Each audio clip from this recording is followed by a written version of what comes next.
check on the latest weapon against fish farm effluent. Scientists have discovered the humble mullet will eat just about anything, including this destructive green algae.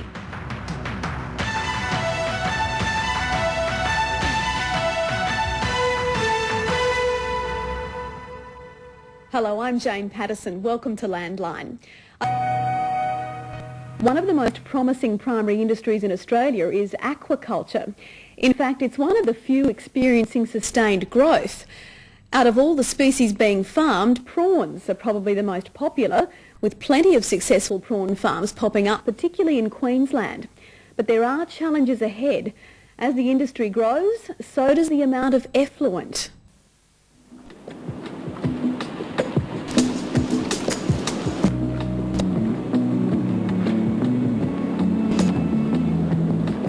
These live prawns are headed for the sushi knives of Japan. 5 days a week for 5 months of the year, about 500 kilos of kuruma prawns make the journey from Rocky Point Prawn Farm south of Brisbane to the Japanese food markets.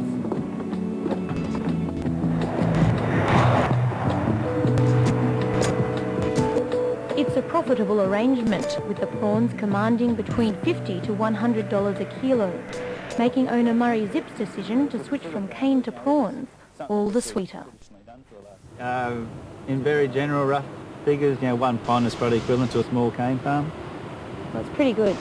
Yeah, quite a bit more. With 31 ponds and an annual production of 90 tonnes, that's 50 tonnes of kuruma and about 40 tonnes of black tiger prawns, it all seems worth it. But 15 years ago, when Murray first embarked on the exercise, he had his doubts. We were fortunate, being cane farmers, that we had a lot of machinery to start our business.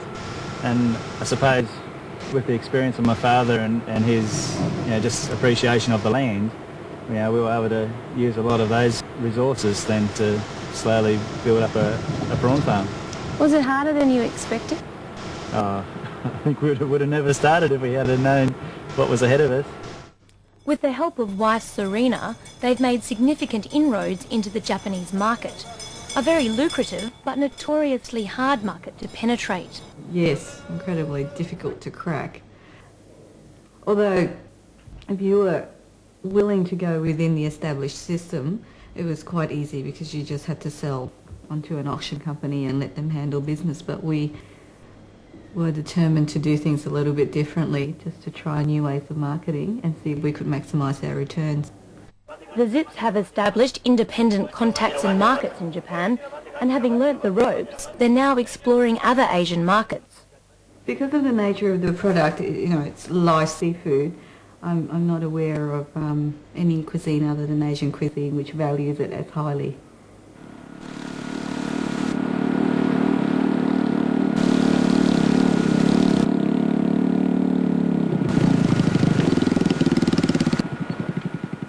On a much smaller scale, Peter Spindler is also having success with prawns. Located north of Brisbane, he bulldozed his fruit trees and now has 2 ponds of black tiger prawns, small enough for he and wife Judy to manage themselves. Well, this year we're hoping to produce somewhere between 12 to 14 tonne. Of that, it's all going to the local market. Our main size prawns is like our large and our medium. Our farm gate price is basically $20 a kilo, our mediums of $18 a kilo. So we're hoping somewhere in the range of we're looking at as say roughly about $15,000 to $16,000 a tonne. But before those dollar signs start ringing in your head, Peter's quick to point out it's not money for nothing. Rebecca, if you're going to get into this farming, you've got to realise that 7 days a week you can be up to 18, 20 hours a day. From when you first start feeding your prawns is from daylight, you got 5 feeds a day, and your last feed can be 11, 12 o'clock at night. So it's very intense. Though 2 very different farms, the Zips and the Spindlers have something in common. They're both seeking ways to minimise the discharge of prawn effluent from their farms. For the Zips, this is the main impediment to the growth of their business. Expansion is restricted by our licence constraints. If DPI and CSRA, with the research they're doing, are able to continue to find ways of reducing our discharges, then that'll help us then be able to remain within our licence constraints.